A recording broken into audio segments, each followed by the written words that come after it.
ጤና ይስጥልን የከበረ ሰላምታችን በመላው ዓለም ሆናችሁ ቃል ስፖርት ዩቲዩብ ቻናላችንን ለምትከታተሉ ውድ አድማጮቻችን ሁሉ ድረስ ብለናል። የዕለቱን መረጃ ለእናንተ ውድ አድማጮቻችን በቀደም ተከተል እያጋራናችሁ ቆይታ የምናደርግ ይሆናል። እስከ ፕሮግራማችን ፍጻሜ ዛሬም ቆዩ እንላለን። በዛሬው ዕለት የአውሮፓ ሻምፒዮንስ ሊግ በርከት ያሉ መርሃ ግብሮች ይደረጋሉ።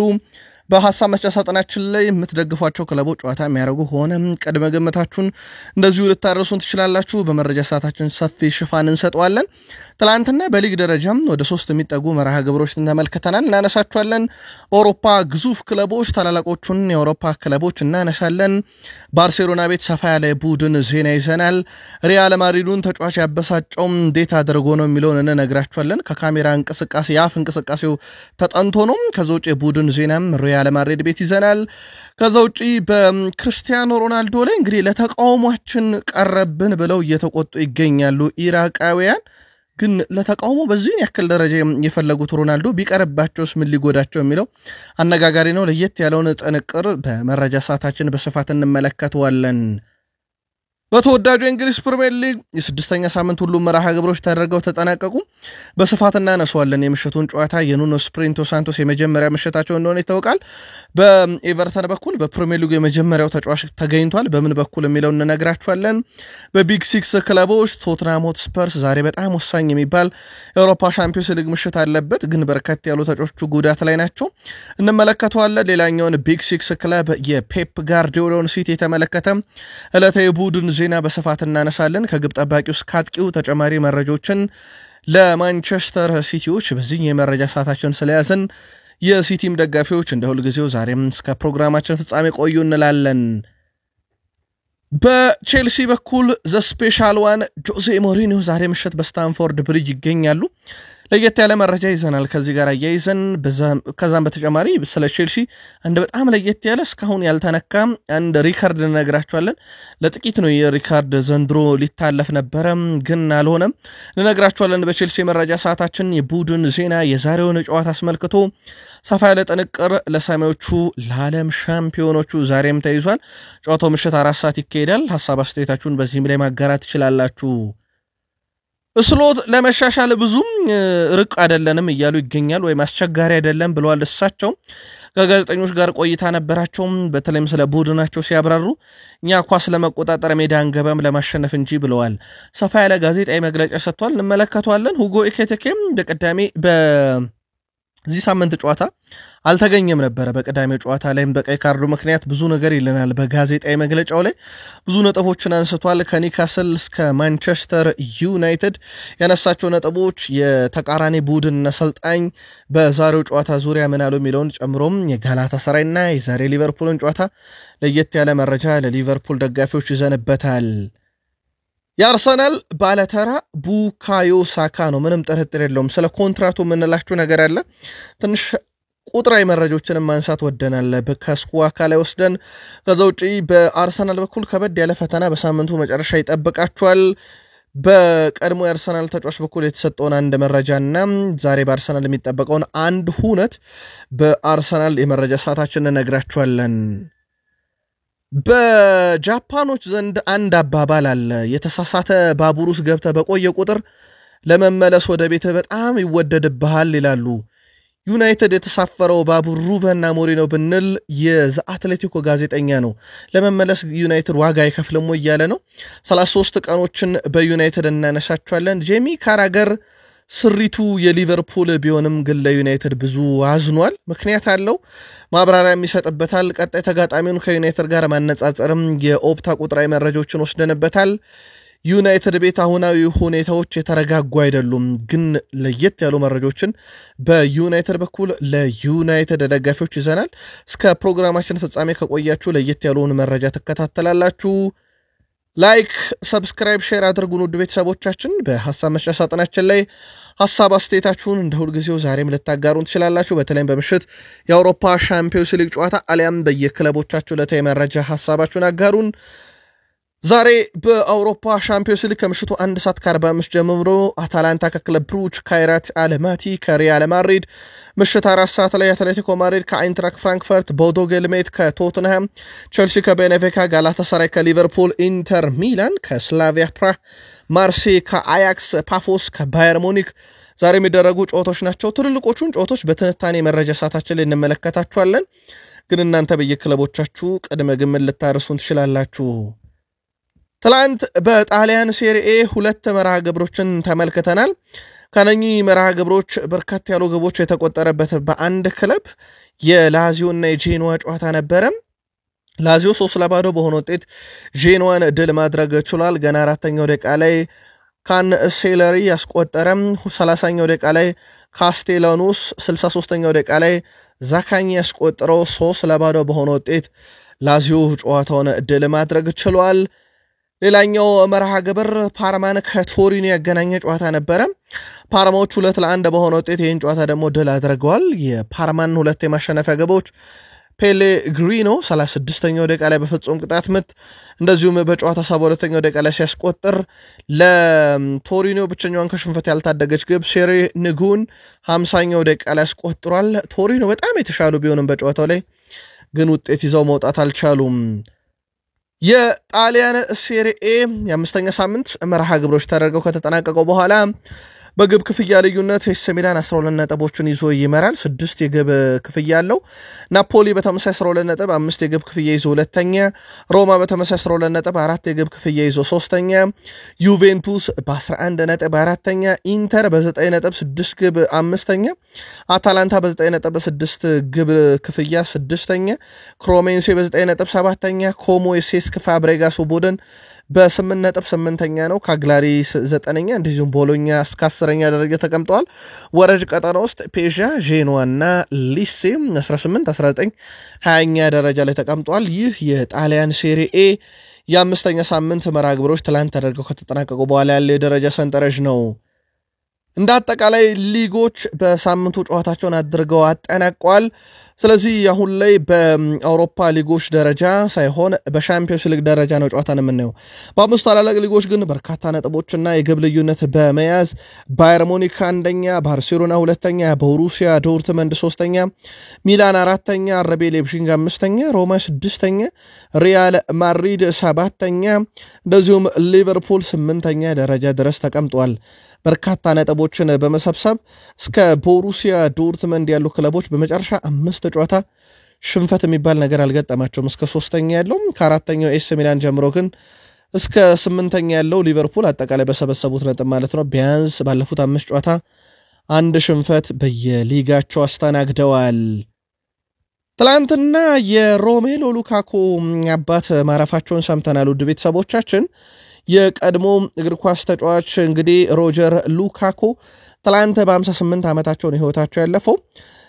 እንግዲህ ልጃቸው ሮሜሎ ሉካኮን በደንብ እናስታውሳለን። በቼልሲ፣ ኤቨርተን፣ ማንቸስተር ዩናይትድ፣ በጣሊያን ለሮማም ሲጫወት እንደዚሁም ለኢንተር ሲጫወት አሁን ደግሞ ለናፖሊ እየተጫወተ እናስታውሰዋለን።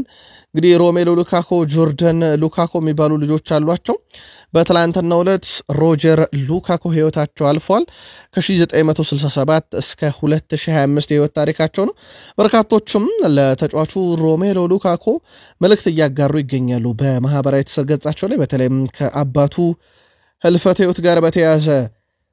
ባርሴሎና ደርሰናል። ባርሴሎናው ዳይሬክተር ዴኮ እንግዲህ ብስጭት ውስጥ ይገኛሉ። በተለይም የስፖርቲንግ ዳይሬክተሩ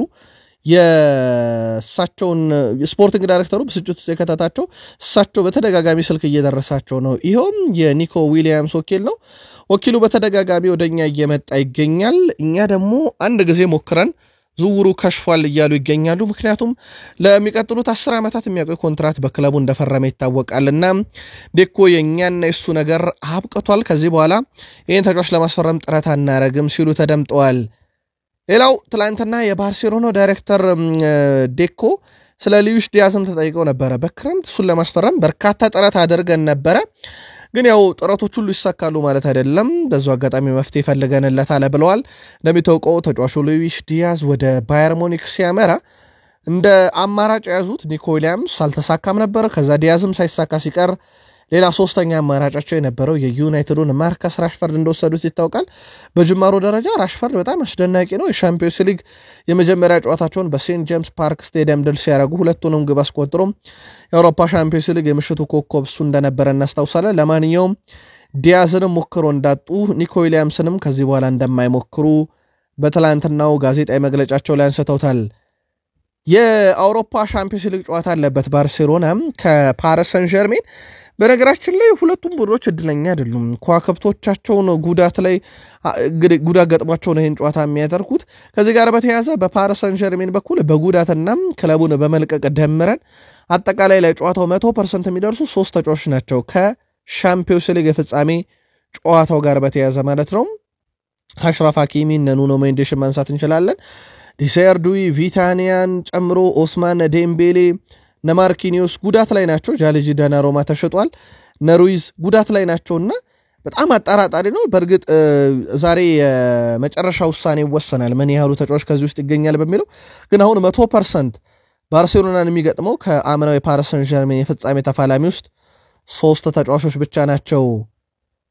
የሪያል ማድሪዱ ቪኒሲየስ ጁኒየር አንዱ ከሚታማበት ነገር ውስጥ ሜዳ ላይ ከተጫዋቾች ጋር የሚገባው ሰጣ ገባ ነው። እናም ጨዋታው ላይ ትኩረት እንዳያደርግ ያደርገዋል በሚል ብዙ ትችት ይቀርብበታል። ከደጋፊዎች ጋር ይጣላል፣ ሜዳ ላይ ከተጫዋቾች ጋር ይጣላል። በዚህ ሳምንት 5-2 በተሸነፈው ቡድን ውስጥ ከኮኬ ጋር ጸብ ውስጥ ገብቶ እንደነበረ ይታወቃል። በዚህም እንግዲህ ኮኬ ኬሊያን ምባፔ ካንተ ይሻላል ብሎ እንግዲህ ዘለፋ አድርሶበት ነበረ ቪኒሲየስ ጁኒየር ላይ። ልክ ነህ፣ ምንም አልተሳሳትክም፣ ግን እኔም ካንተ ይሻላለሁኝ የሚል ሐሳቤ እናጋርቷል። እንደ ምክንያት ደግሞ ያነሳው ቢያንስ እኔ ከምባፔ ጋር እየተጫወትኩ ነው፣ አንድ ላይ ሆነን ብዙ ነገር እናሳካለን ያለ። ከዛ መልሶ ቪኒሲየስ ጁኒየር እንግዲህ ከአፍ እንቅስቃሴ ከተወሰደው ምስል ውስጥ እኔ 2 የአውሮፓ ሻምፒዮንስ ሊግ አንስቻለሁ፣ ኮኬ አንተ ግን ምንም የለህም፣ እኔ 2 ያሸንፋለሁ፣ አንተ 2 ተሸንፈሃል፣ ስለዚህ አንተ በጣም መጥፎ ተጫዋች ነህ ብሎታል። እንግዲህ ይሄ ሁሉ ንግግር ሲናገር ጨዋታው አልተቋረጠም፣ እንቅስቃሴ ላይ ነው ያለውና በርካታ ማድሪዳውያን ከቪኒሲየስ ጁኒየር የሚናደዱት ነገር ሜዳ ላይ እግር ኳሳዊ በሆነ መንገድ ግብ እያስቆጠረ አሲስት እያደረገ ምላሽ እንዲሰጥ እንጂ ከተጫዋቾች ጋር እየተከታተለ አፍላፊ እንዲካፈት አይፈልጉም። ይህ ደግሞ በቪኒሲየስ ጁኒየር እና በሪያል ማድሪድ ሰዎች መካከል ትልቅ ልዩነት ነው እየተባለ ነው። በርካቶች ከዚህ ዓመት በላይ በክለቡ ላይ ቆይ ይችላል እያሉ ነው። ዣቪ አሎንሶ በዛሬው ዕለት እንግዲህ በጣም ወሳኝ የአውሮፓ ሻምፒዮንስ ሊግ ጨዋታ አለባቸው። ብዙ አዳዲስ ነገሮችን ልንመለከት እንችላለን። ምናልባትም 3-4-3 ዛሬ የእሳቸው ተቀዳሚ ምርጫ ሊሆን ይችላል እየተባለ ነው። በተለይም በጉዳት ምክንያት የወሳኝ ተጫዋቾቻቸውን ግልጋሎት አያገኙምና በዛም እንግዲህ ሌላ አዲስ ታክቲክ ሊጠቀሙ ይችላሉ። በእርግጥ 3-4-3 እሳቸው ዋንጫ የበሉበት ነው በባየር ሌቨርኩሰን አብዛኛውን ጨዋታ። ከዛ ውጪ ምናልባትም እንደ ሮድሪጎ ጎኤዝ ያለ ተጫዋች በዛሬው ዕለት ጨዋታ ሊጀምር የሚችልበት ሰፊ እድል አለ እየተባለ ነው። ከካይራት አልማቲ ጋር በሚደረገው መርሃ ግብር ላይ በቡድን ውስጥ እንደሚታወቀው ቁልፍ የሚባሉ ተጫዋቾች ውስጥ እንደ ትሬንት አሌክሳንደር-አርኖልድ እንደ ቶኒ ሩዲገር የመሳሰሉ እነ ኤደር ሚሊታውን ጨምሮ እነ ዳኒ ካርቫል በጉዳት የሉም። ምናልባት የአርኖልድ ከዓለም አቀፍ ረፍት በኋላ ይመለሳል ተብሎ ይጠበቃል። ዛሬ ምሽት 1:45 ሲል በኦርታ ላይክ ስታዲየም እንግዲህ የካዛኪስታኑ ቡድን ካይራት አልማቲ ከሪያል ማድሪድ ጨዋታቸውን የሚያደርጉ ይሆናል። በአልማቲ በኩል ባለፉት 9 ጨዋታ 3 ድል 3 አቻ 3 ሽንፈት፣ በሪያል ማድሪድ ባለፉት 8 ጨዋታ 7 ድል 1 ሽንፈት ገጥሟቸዋል። በዚህ ሳምንት የአትሌቲኮ ማድሪዱ ከበድ ያለው ሽንፈት ማለት ነው። ባለፉት 5 ጨዋታ ካይራቲ 3 ድል 1 አቻ 1 ሽንፈት፣ ሪያል ማድሪድ 4 ድል 1 ሽንፈት ገጥሟቸዋል። ሁለቱ ክለቦች ለመጀመሪያ ጊዜ በአውሮፓ ሻምፒዮንስ ሊግ ይገናኛሉ። ማርኮ ጊዩድ ጨዋታውን በመሃል ሜዳ ዳኝነት ሲመሩት፣ አሌያንድሮ ዲ ፓሎ ደግሞ በቫር ዳኝነት ጨዋታውን የሚመሩት ይሆናል። ጨዋታው ምሽት 1:45 ሲል ይጀምራል። ለመከታተል አመቺ ሰዓት ይሆናል። የሪያል ማድሪድ ደጋፊዎች ጨዋታው እንዴት ባለ መንገድ ሊጠናቀቅ ይችላል? መልካታችሁን አድረሱን። ስፔን ላይ ቆይተን የመጨረሻ መረጃችን ዲዬጎ ሲሞኔን እናንሳ። በአንፊልድ ከሊቨርፑል ደጋፊዎች ጋር የገቡበት ሰጣ ገባም ቀላል የሚባል አይደለም። በመጨረሻ ደቂቃ ከተቆጠረች ግብ በኋላ ነው እንግዲህ ያ ሁላ ድራማ የነበረው። ማጣራት እየተካሄደ ነበር። አሁን ለአትሌቲኮ ማድሪድ ቅርብ የሆኑ የዜና ምንጮች ይፋ እንዳደረጉት ከሆነ ዲዬጎ ሲሞኔ በአንፊልድ ሜዳ ላይ እንግዲህ በተሰጠው ቀይ ካርድ ምክንያት ቢያንስ አንድ የጨዋታ ቅጣቱ እንደሚተገበር በዚህ ሳምንት አረጋግጧል። ስለዚህ አትሌቲኮ ማድሪድ በዚህ ሳምንት በሚያደርገው ወሳኝ ጨዋታ ላይ አሰልጣኝ ዲዬጎ ሲሞኔን አያገኝም ማለት ነው።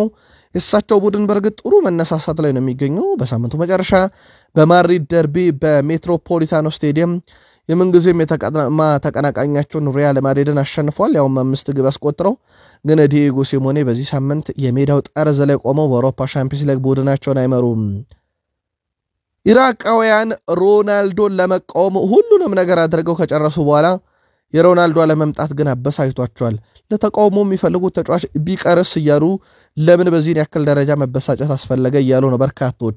የኢራቁ ክለብ አልዛውሪ ፕሬዝዳንት የሆኑት ሃይደር ሶንሽል አልናስር ክርስቲያኖ ሮናልዶን ወደ ኢራቅ ይዞ እንዲመጣ ጠይቀዋል። ሮናልዶ በጨዋታ አይሳተፍም መባሉን ተከትሎ ለመገናኛ ብዙሃን አስተያየት የሰጡት ፕሬዝዳንቱ ደጋፊዎች ሮናልዶን ለማየት እየጠበቁ ነው ብለዋል። ኢራቃውያን ደጋፊዎች ሮናልዶን ለማየት እየጠበቁ ነው ምክንያቱም እሱ የዓለም ኮከብ ነው ብለዋል ፕሬዝዳንቱ። አክሎም አልናስር ዓለም አቀፍ እውቅና ማግኘት ከፈለገ ሪያል ማድሪድ እና ባርሴሎና እንደሚያደርጉት ከዋክብቶችን ይዞ ከቦታ ቦታ መዘወር አለበት ብለዋል የክለቡ ፕሬዝዳንት። የክለቡ እውቅና ከየትኛውም ተጫዋች የበለጠ በጣም አስፈላጊ ነገር ነው ሲሉም ፕሬዝዳንቱ አክለው ተናግረዋል። የአልናስር አስተዳደር የኢራቅ ደጋፊዎች ሁሉንም የቡድን ተጫዋቾች እንዲያዩ መከልከል የለባቸውም እያሉ ነው። ይህ ሐሳባቸውን ካየነው ጥሩ ይመስላል፣ ግን አንድ ተቃራኒ ነገር ደግሞ አለ። ይኸውም በኤሲያ ሻምፒዮንስ ሊግ አልናስር ወደ ኢራቅ ተጉዞ በዕለተ ረቡዕ በሚያደርጉት ጨዋታ ከአልዛውር ጋር ማለት ነው። ከጨዋታው በፊት አስተያየት የሰጡት የአልዛውራ ደጋፊዎች ማህበር ፕሬዝዳንት በጨዋታው ሮናልዶን ለማበሳጨት የሜሲን ስም እንጠራለን እያሉ ነበረ። አክሎም ሮናልዶ የታወቀ ኮከብ ነው፣ ነገር ግን ክለቤን ሲገጥም እንደ ተራ ተጫዋች ነው፣ ስለ እሱ ግድ የለኝም ሲሉ ፕሬዝዳንቱ ገልጸዋል። ይሁን እንጂ ፖርቱጋላዊ ፊት ሰር ተጫዋች ክርስቲያኖ ሮናልዶ ለጨዋታ ወደ ኢራቅ አይጓዝም። ታዲያ ፕሬዝዳንቱ በዚህን ያክል ደረጃ ለተቃውሞ የጠበቁት ሮናልዶ ቢቀርባቸውስ እያሉ ነው በርካቶች። ጉዳዩ በተወሰነ መንገድ አነጋጋሪ ነበረ። እናንተስ እንዴት አገኛችሁት? ምልከታችሁን አድርሱን። ቃል ስፖርት ዩቲዩብ ቻናላችን ላይ ትገኛላችሁ። ለእናንተ ውድ አድማጮቻችን ለሰዓቱ የተመራረጡ ስፖርታዊ ጥንቅሮችን እያጋራናችሁ እንገኛለን። ከተወዳጁ የእንግሊዝ ፕሪሚየር ሊግ ታላላቅ ክለቦች ወዳገኘናቸው ዕለታዊና ወቅታዊ ጥንቅሮቻችን እንሻገር። በድጋሜ ከቃል ስፖርት ዩቲዩብ ቻናላችን ጋር መልካም ቆይታ ተመኘን። ተወዳጁ የእንግሊዝ ፕሪሚየር ሊግ 6ኛ ሳምንት የመጨረሻው መርሃ ግብር ተካሂዷል። በዌስትሃም ዩናይትድ እና በኖቲንግሃም ፎረስት መካከል ነበረ የምሽቱ ጨዋታ የተካሄደው። በመንዴይ ናይት ፉትቦል የሰኞ ምሽት ጨዋታ ሂል ዲክሰን ስቴዲየም ላይ የነበረው ጨዋታ በኤቨርተንና በዌስትሃም መካከል 1-1 ተጠናቋል። ግብ በማስቆጠር ረገድ ኬን ኤቨርተንን መሪ አድርጓቸው ነበረ። ዌስትሃም ዩናይትድ አቻ የሆኑበትን ግብ ጀረድ ቦውን 65ኛው ደቂቃ ላይ አስቆጥሮ ጨዋታው 1-1 በሆነ አቻ ውጤት መጠናቀቅ ችሏል። ጃክ ግሪሊሽ ትላንትና ብዙ ነገር አልናችሁ ስለሱ፣ በተለይም ከቀድሞ ክለቡ ከሲቲ ከግል ሕይወቱ ጋር አያይዘን ብዙ መረጃ ነገርናችሁ። ትላንትና የግብ ዕድሎችን ፈጠረ። በድምሩ የዚህ ተጫዋች የግብ ዕድል የፈጠራቸው ቁጥሮች ብዛት 17 ደረሰ። ይኸውም 6ኛ ሳምንት ላይ በደረሰው የእንግሊዝ ፕሪሚየር ሊግ በርካታ የግብ ዕድሎችን በመፍጠር ከብሩኖ ፈርናንዴዝ ሪካርዱን ወስዶታል። የዚህን ዓመት 17 ደርሷል የግሪሊሽ፣ የብሩኖ 16 ነው። ስለዚህ በፕሪሚየር ሊግ ቀዳሚ ተጫዋች መሆን ችሏል። ጀረድ ቦውን በአሰልጣኝ ኑኖ ስፕሪንቶ ሳንቶስ ስር የመጀመሪያው ግብ አስቆጣሪ ተጫዋች ሆኗል። እሳቸው የመጀመሪያ ነጥባቸውን ሲያሳኩ ማለት ነው። ጀረድ ቦውን በመጨረሻዎቹ 12 የፕሪሚየር ሊግ ጨዋታ 11ኛ የግብ አስተዋጽኦ ነው። ባለፉት 12 ጨዋታ 8 ግብና 3 አሲስቶች ያሉት የዌስትሃም ዩናይትድ አሁን ቁልፍ ሰው ቢፈለግ ጀረድ ቦውን ማለት ማጋነን አይሆንም። ኑኖ ስፕሪንቶ ሳንቶስም በዌስትሃም ዩናይትድ ቤት የመጀመሪያ ነጥባቸውን አሳክተዋል። የመጀመሪያ ጎሉ ደግሞ ጀረድ ቦውን አስቆጣሪ ሆኗል። እንግዲህ እሳቸው ተተውት የመጡት ኖቲንግሃም ፎረስት ነገሮች አልሆንልህ ብሎታል በአንጌ ፖስቴኮግሉ ስር። እሳቸው ደግሞ ዌስትሃም መጥተው ቢያንስ ባቻ ውጤት ጨዋታቸውን ጀምረዋል።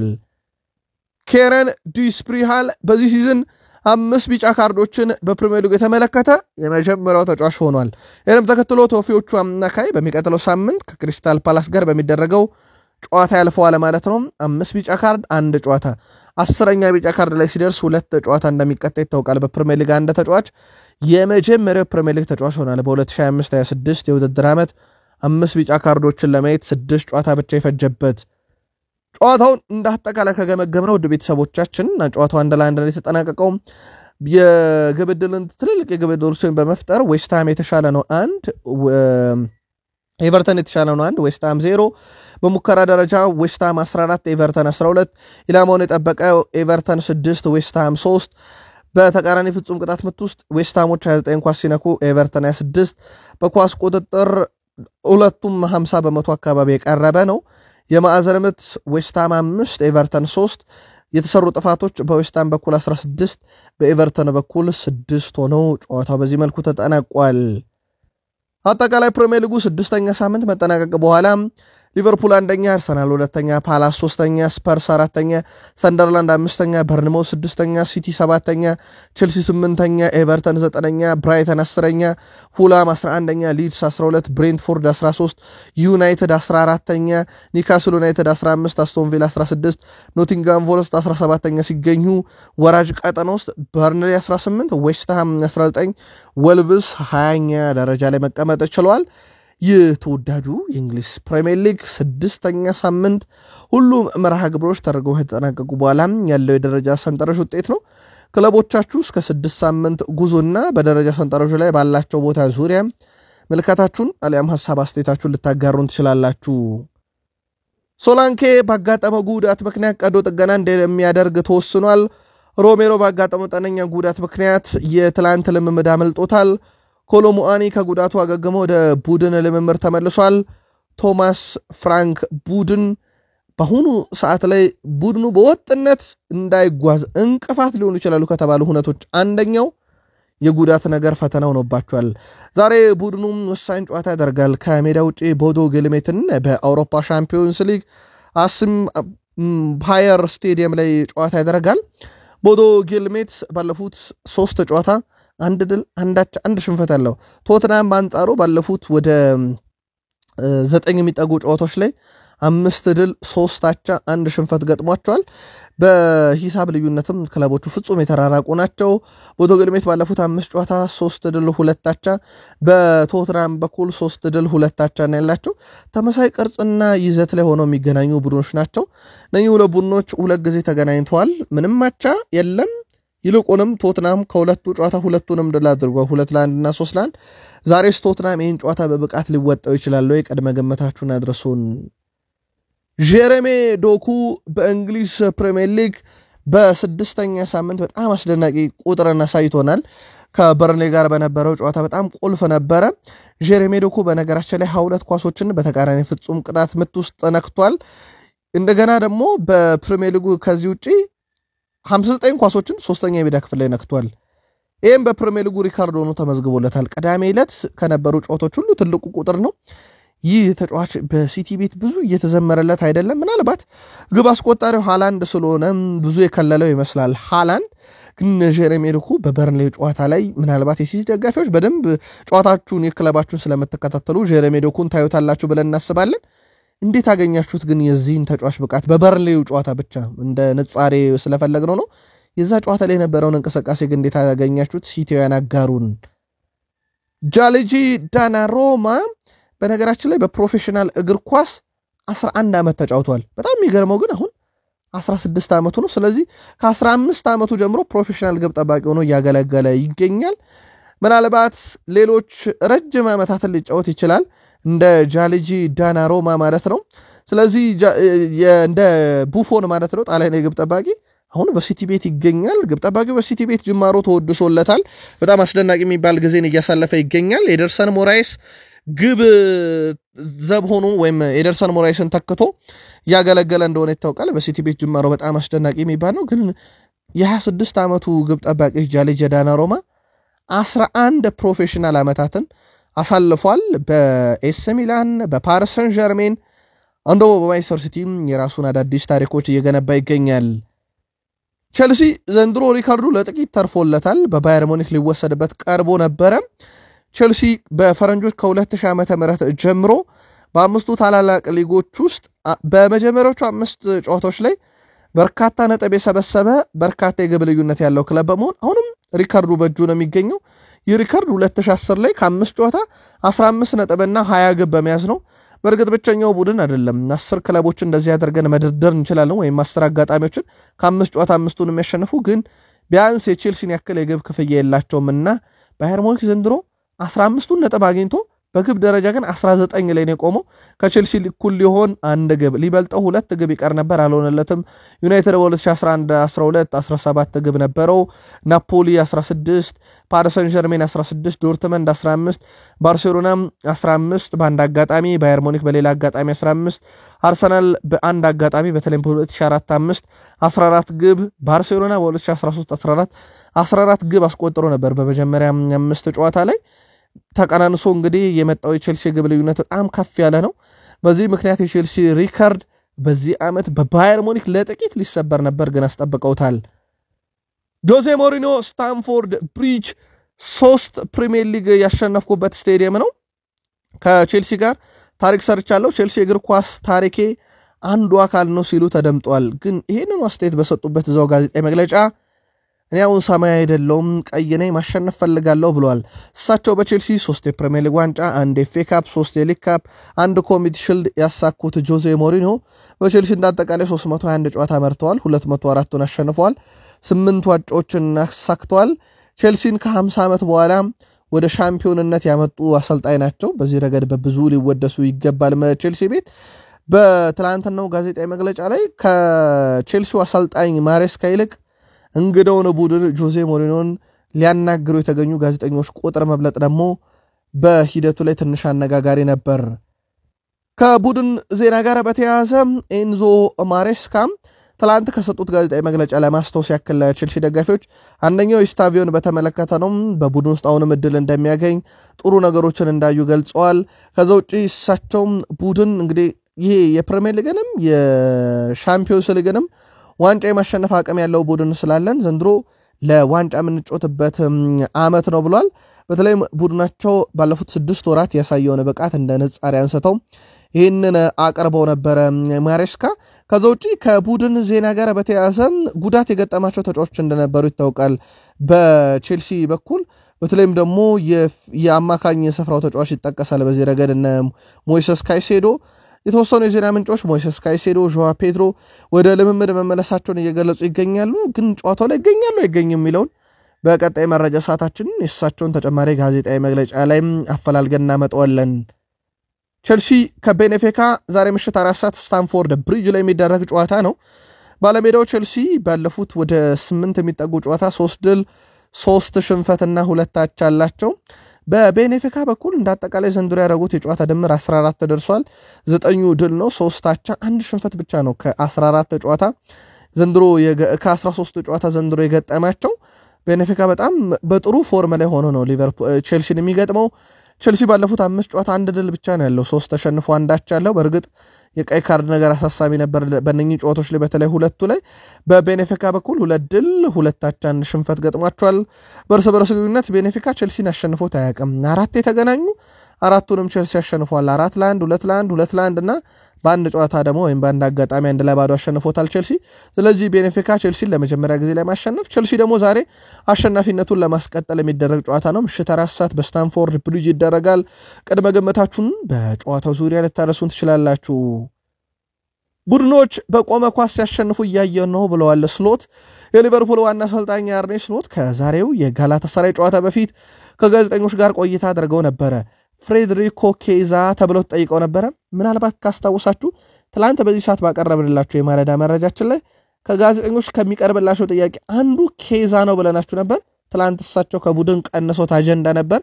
ጉዳት እንደሌለበት በርካታ የሊቨርፑል የቅርብ ምንጮች ቢያረጋግጡም እሳቸው ግን መጠነኛ ጉዳት ስላጋጠመውና የቼልሲ ጨዋታ ስለተቃረበ ቀንሸዋለሁ ብለዋል።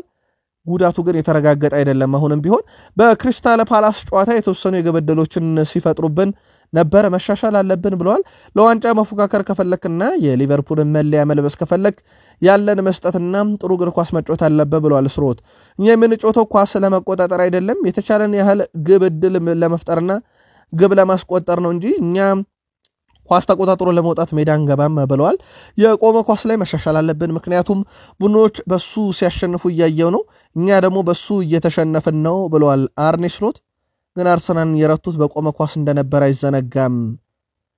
ማሻሻል ያሉበት ነገሮች ያን ያህል አስቸጋሪ አይደሉም ብለዋል በዚሁ ጋዜጣዊ መግለጫቸው ላይ። በሁሉም ነገር ዝግጁ መሆንና ከተጋጣሚ ቡድን ተጫዋች ኳስ መልሶ ለማግኘት እጅጉን መጣር ነው። ሁሉንም የአንድ ለአንድ ግንኙነቶች ለማሸነፍ ጠንክሮ መስራት ነው። በዚህ ደግሞ አንታማም፣ ብዙ ጊዜ ስናደርገው ነበረ። ያለፈው አመት እዚህ ነገር ላይ ጥሩ ስራዎችን ሰርተናል። አሁን ደግሞ ያነ መድገም ብቻ ነው የሚጠበቅብን ብሏል ስሎት። አጠቃላይ እኛ የምንጫወተው ኳስ ተቆጣጥረን ሜዳው ውስጥ ለመቆየት ብቻ ሳይሆን ሊቨርፑልን የዋንጫ ባለቤት ለማድረግ ጎሎችን ለማስቆጠር ጨዋታን ለማሸነፍ ነው። ያን ደግሞ ጠብቁ ብለዋል። ስለ ቪክተር ኦስሜንም ተጠይቆ ነበር። በነገራችን ላይ በዚሁ አጋጣሚ ጥሩ ተጫዋች ማስፈረም እንፈልጋለን፣ ኢሳክና ኤኬቴኬ ለማስፈረም የምንፈልጋቸው ሁለት ተጫዋቾች ነበሩ። ቪክተር ኦስሜን በክረምት የዝውውር መስኮት ለኛ አማራጭ አልነበረም ብለዋል። ዛሬ ከጋላታሳራይ ስለሚጫወቱ የተነሳላቸው ጥያቄ ላይ ነበር።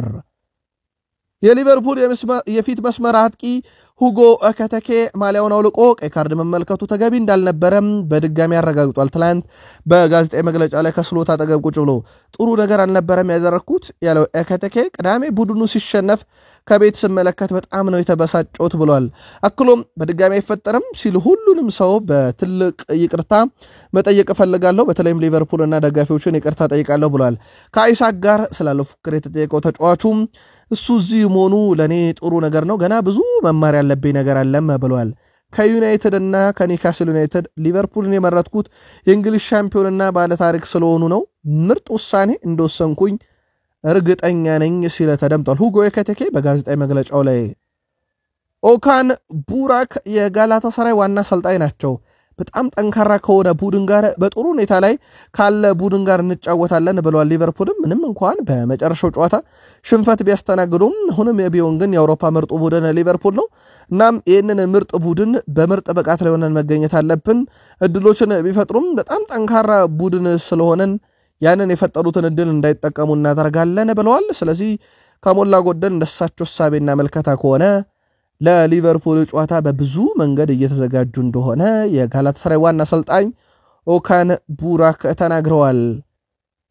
ጨዋታው ዛሬ ምሽት ነው የሚካሄደው 4 ሰዓት ሲል ወደ ቤተሰቦቻችን በጋላታሳራይ ባለሜዳው በኩል ባለፉት 8 ጨዋታ 7 ድል አንዳቻ አለው።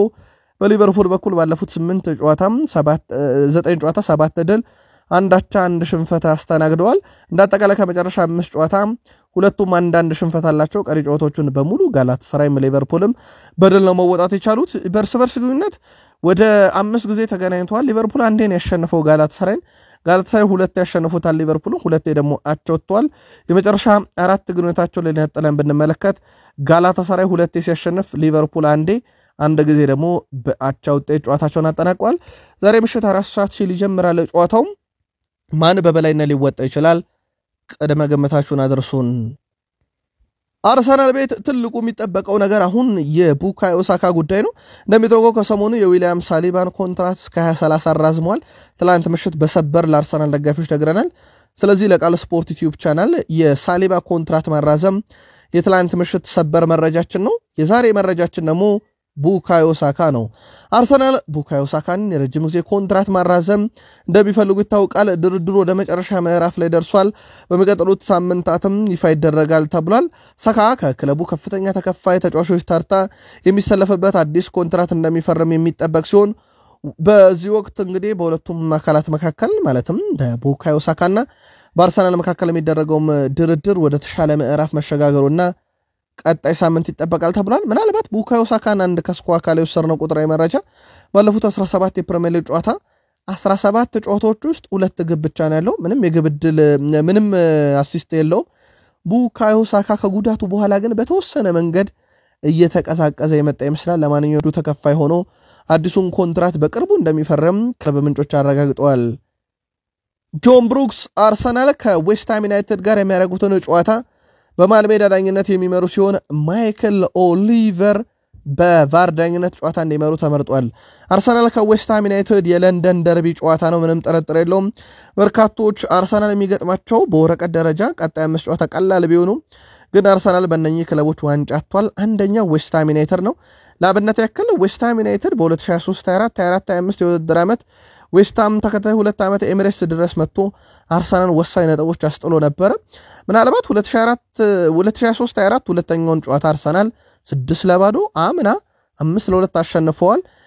በአርሰናል በኩል ዌስትሃም ዩናይትድን መግጠም በወረቀት ደረጃ በጣም ቀላሉን ቡድን መግጠም ነው። ግን ዌስትሃም ዩናይትድ በለንደን ደርቢን ጨዋታ ብቻ ሲሆን ትልቅ ቡድኖች በጣም ፈታኝ የሚባል ነውና አርሰናል እንግዲህ መሪነቱን ከሊቨርፑል ሊረከብ የሚችልበት ቀለል ያሉ ጨዋታዎች ይጠብቁታል ቢባልም ግን እንደ ዌስትሃም ዩናይትድ ያለ ቡድን ባለፉት 4 ዓመታት ውስጥ በአርሰናል በኩል በተለይም በዋንጫ ማጣት ሂደታቸው ውስጥ በቅርብ ዓመታት ውስጥ እንደ ምክንያት ከሚጠቀሱ ቡድኖች ውስጥ ይነሳል። አርሰናል በቅርቡ ህይወቱን ላጣው ለቀድሞ አካዳሚ ተጫዋች ቢል ቬገር ከኦሎምፒያኮስ ጋር በኤምሬትስ ስቴዲየም የሚደረግ ግጥሚያ መጀመሪያ ሰዓት ላይ የህሊና ጸሎት እንደሚደረግ ይፋ አድርገዋል። የአርሰናል ተጫዋች ከኒካስል ጋር ባደረጉት ጨዋታም ለእርሱ ክብር በመስጠት ጥቁር ጨርቅ በእጃቸው ላይ አድርገው ነበር የገቡት። አሁን ደግሞ ወደ ሜዳቸው ስለተመለሱ በሜዳቸው የ1 ደቂቃ የህሊና ጸሎት ለቀድሞ ተጫዋቻቸው የሚያደርጉ ይሆናል። ከሰሞኑም በሜዳ ላይ ባጋጠመው ጉዳት ምክንያት በሕክምና ሲረዳ ቆይቶ ቢል ቬገር ህይወቱ ማለፉ የሚዘነጋ አይደለም። የቀድሞ የአርሰናል ተጫዋች በማድሪድ ቤት በየትኛውም ገንዘብ አልጫወትም ብለዋል። የቀድሞ የለንደኑ ክለብ አርሰናል ተጫዋች አንድሬ አርሻቪን ለሪያል ማድሪድ የመጫወት ፍላጎት ፈጽሞ እንዳልነበረው ተናግሯል። ሪያል ማድሪድ በዓለም ላይ ያለውን ገንዘብ በሙሉ ቢከፍለኝ እንኳን ለነሱ አልጫወትም ነበርም በአርሰናል እያለው ፈልገው ነበር ብሏል። አክሎም እኔ ከልጅነቴ ጀምሮ የአርሰናልና የባርሴሎና ደጋፊ ነበርኩኝ። ስለዚህ በፍጹም በተቃራኒ ሆኜ ባርሴሎናን በአንድ ሊግ ውስጥ መቅጠም አልፈልግም። ስለዚህ ለዛ ነበረ ወቅቱን የሪያል ማድሪድ ጥያቄ ውድቅ ያረኩት ብለዋል። ከሰሞኑ እንደሚታወቀው እንደዚሁ ሪያል ማድሪድ አንድ ተጫዋቻቸውን ከአርሰናል ይፈልግ ነበር ሳሊባን። እሱን ደግሞ አርሰናል እስከ 2030 ኮንትራት አራዝሞ እንዳቆዩት ይታወቃል። በማይክል አርቴታ በኩል ወደ ቤተሰቦቻችን ከጥቂት ደቂቆች በኋላ ጋዜጣዊ መግለጫ ይሰጣሉ። የእሳቸው ጋዜጣዊ መግለጫ የቀጣይ ምሽት የአውሮፓ ሻምፒዮንስ ሊግ የኦሎምፒያኮስን ጨዋታ አስመልክቶ ነው፣ የሮብ ምሽቱን ማለት ነው። ይህን ጨዋታና የእሳቸውን ጋዜጣዊ መግለጫ በቀጣይ መረጃ ሰዓታችን ላይ ለእናንተ ውድ አድማጮቻችን በስፋት ይዘንላችሁ እንደምንመጣ ከቃል ስፖርት ዩቲዩብ ቻናል ቃል ገብተናል።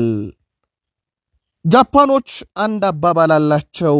ይህን ሐሳብ የጻፈው በነገራችን ላይ የቶክ ስፖርት ጸሐፊው ዴቪስ ነው። አንድ ሐሳብ አለው። እሱም ጃፓኖች የተሳሳተ አውሮፕላን ውስጥ ገብተህ በቆየ ቁጥር ወደ ቤት ለመመለስ ይወደድብሃል ነው የሚሉት። ሩበን አሞሪም ማንቸስተር ዩናይትድን ያሳፈሩት ባቦሳቸው ነው ቢባል ከዩናይትድ ጋር ጉዟቸው ቀጥሏል። ግን በጣም የተሳሳተ መንገድ ላይ ዩናይትድ እንዳለ በሳቸው ስር እያየን ነው። ምናልባት የጃፓኖችን አባባል ተግባራዊ ማድረግ አለበት ዩናይትድ በጣም የተሳሳተ ሁኔታ ላይ ካለ በጊዜ መውጣት የለበትም ወይ? ይህ የአትሌቲኩ ጸሐፊ ለዩናይትድያን ከጃፓኖች ምሳሌ አባባል ጋር የቀረበ ጥያቄ ነው። ማንቸስተር ዩናይትድ 33 ቀን ቀርቶታል የሩበን አሞሪም ውል ቢያቋርጥ 12 ሚሊዮን ፓውንድ ካሳ ለመክፈል። ስለዚህ ዩናይትዶች የሚቀጥሉትን 33 ቀናት ምናልባትም በትዕግስት ሊያሳልፉ ይችላሉ እየተባለ ይገኛል። የካሳው ጉዳይ ቢያንስ እንዲቀንስላቸው ማለት ነው። እንግዲህ እሳቸው ዩናይትድን መሰልጠን ከጀመሩ በኋላ የዩናይትድ ውጣ ውረድ ከቴንሃግም ከፈርጉሰንም ዘመን በኋላ በጣም የከፋው ሆኗል። ግን ሩበን አሞሪም አሁንም ቢሆን በማንቸስተር ዩናይትድ ቤት ይባራሉ የሚል አንድም ከቡድኑ የተሰጠ ማረጋገጫ ወይም የተቆረጠላቸው ቀነ ገደብ አለ የሚል ነገር የለም። ቢያንስ ግን አብዛኞቹ ሚዲያዎች ሩበን አሞሪም ዓመት ሊሞላቸው 33 ቀን ቀራቸው የካሳው ጉዳይ እያሉ መረጃ ይዘው እየወጡ ነው። ጄሚ ካራገር ስሪቱ የሊቨርፑል ቢሆንም ዩናይትድ ግን አሳዝኖታል። ሁልጊዜም ስህተት ስለሚሰሩ ነው እስካሁንም አሞሪም ስራ ላይ ያለው። ዩናይትዶች በተደጋጋሚ አሰልጣኝ በማሰናበት ጠድፊያ ውስጥ ነበሩ። እናም ያ ስህተት ገብቷቸዋል። ግን አሁን ሌላ ስህተት እየሰሩ ነው ይላል። እሱም አንደኛው ከዚህ ቀደም በቶሎ አሰልጣኝ ማሰናበታቸው ስህተት ነበር። አሁን ግን ሩበን አሞሪም ማሰናበት ስህተት አይሆንም፣ ቶሎ ቢያሰናብቱት የተሻለ ነው እያለ ነው። ጄሚ ካራገር ሩበን አሞሪምንም ወቅሷል። በቀላሉ 4 ንጹህ ተከላካዮችን 2 የክንፍና 2 የመሃል ይዞ መግባት ሲችል ብሩኖን 10 ቁጥር ቦታ ላይ ኩኛንና ብሩያን እምቤሞን ግራና ቀኝ ላይ ሼሽኮን 9 ቁጥር ላይ አድርጎ ብዙ ውስብስብ ያልሆነ ፎርሜሽን ይዞ መግባት ሲችል ለምን በዚህን ያክል ደረጃ ማወሳሰብ እንደፈለገ አልገባኝም ይላል ጄሚ ካራገር ሩበን አሞሪም። በእርግጥ ትላንትና ዩናይትድ ምናልባት ሩበን አሞሪም ልቡ ቢራራና ለአንድ ቀን 4-3-3ን ቢጠቀም እነማንን የት ቦታ መጠቀም ይችላል የሚለውን በምሽት መረጃችን ለዩናይትድ ደጋፊዎች ፎርሜሽኑን በስክሪናችን ላይ ዘርግተን አሳይተናችሁ ነበር።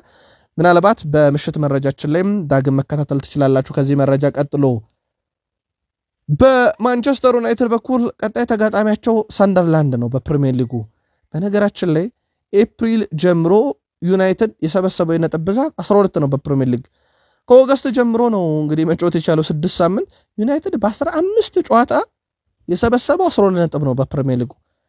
አሁን አዳጊው ቡድን ሰንደርላንድ ገና በ6 ጨዋታ 11 ነጥቦችን ሰብስቦ ነው ከዩናይትድ የሚፋለመው።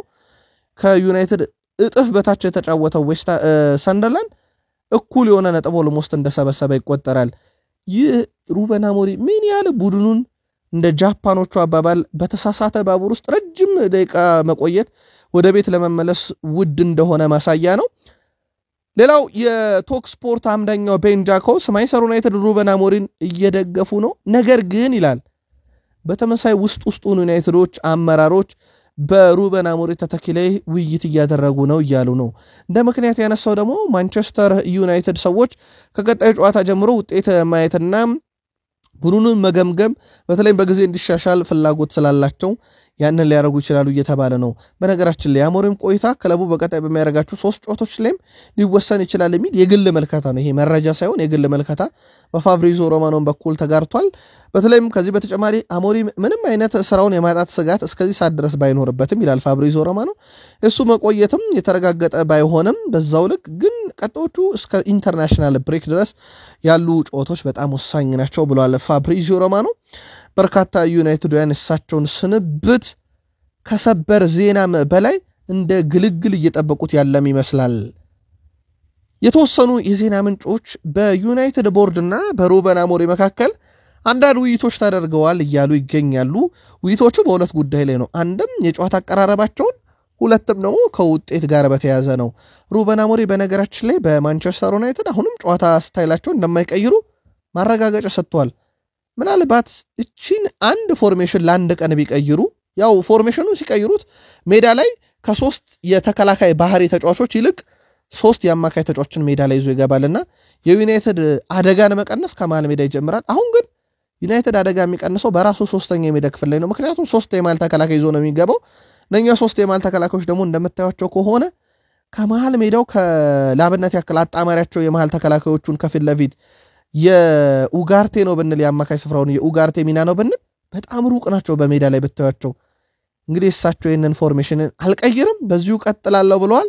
እንግዲህ ምናልባት ሩበን አሞሪም ከተባረሩ በጸባያቸው ምክንያት ሊሆን ይችላል የሚሉ መረጃዎች በስፋት እየወጡ ነው። ከአሰልጣኝነት ጋር በተያያዘ ኦሊቨር ግላስነርን በተመለከተ ትላንት ምሽት መረጃ ነግረናቸዋል። ኦሊቨር ግላስነር የፓላስ አሰልጣኝነቴን ወደዋለሁ፣ ሩመሩን ሰምቻለሁ፣ አሁን ከፓላስ ጋር ነኝ ብለዋል። ግን ዩናይትድ ኦፊሻላዊ ጥያቄ ቢያቀርብ አይናቸውን አያሹም እየተባለ ነው። ከወደ ስፔን ደግሞ የቀድሞ የባርሴሎና የመሃል ሜዳ ክፍል ዘዋሪ የኢኔሽታ አጣማሪ የሜሲ ኳስ አቅራቢ ዣቪ ኤርናንዴዝ አሰልጣኝ ሆኖ ባርሳን መርቷል። እሱም እንደዛው እየጠበቀ ነው እየተባለ ነው።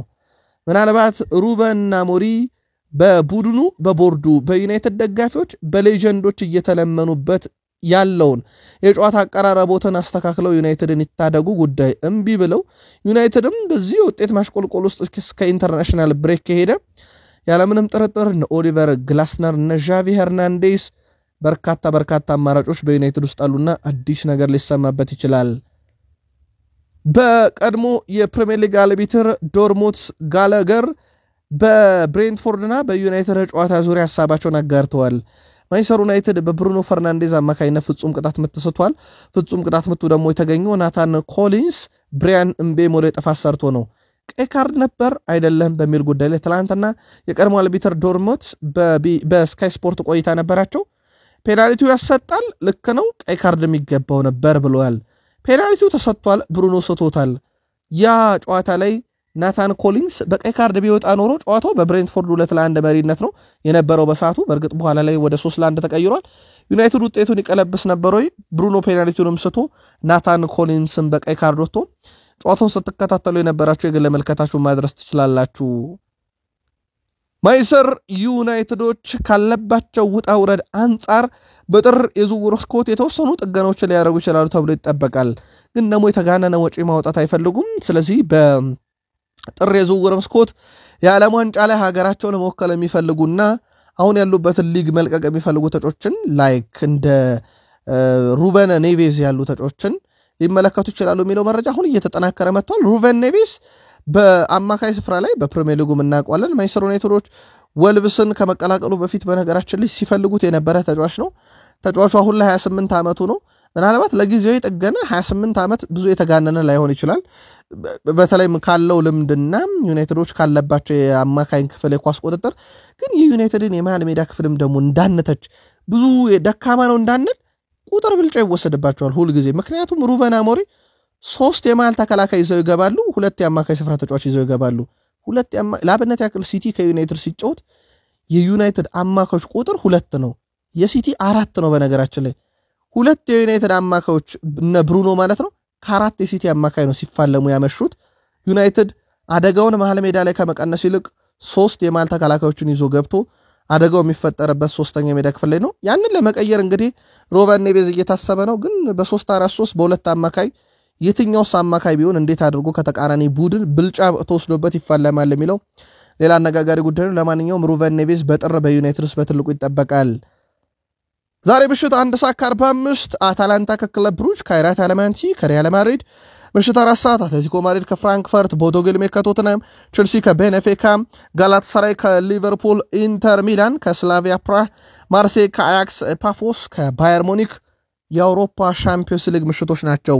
ውድ የቃል ስፖርት ዩቲዩብ ቻናል ቤተሰቦቻችን ዛሬ በአውሮፓ ሻምፒዮንስ ሊግ ምሽት የምትደግፏቸው ክለቦች ጨዋታ የሚያደርጉ ከሆነ መልካም እድል እንዲገጥማቸው ተመኝተን በቀጣይ መረጃ ሰዓት እንገናኝ ብለን ቀጠሮ ይዘናል።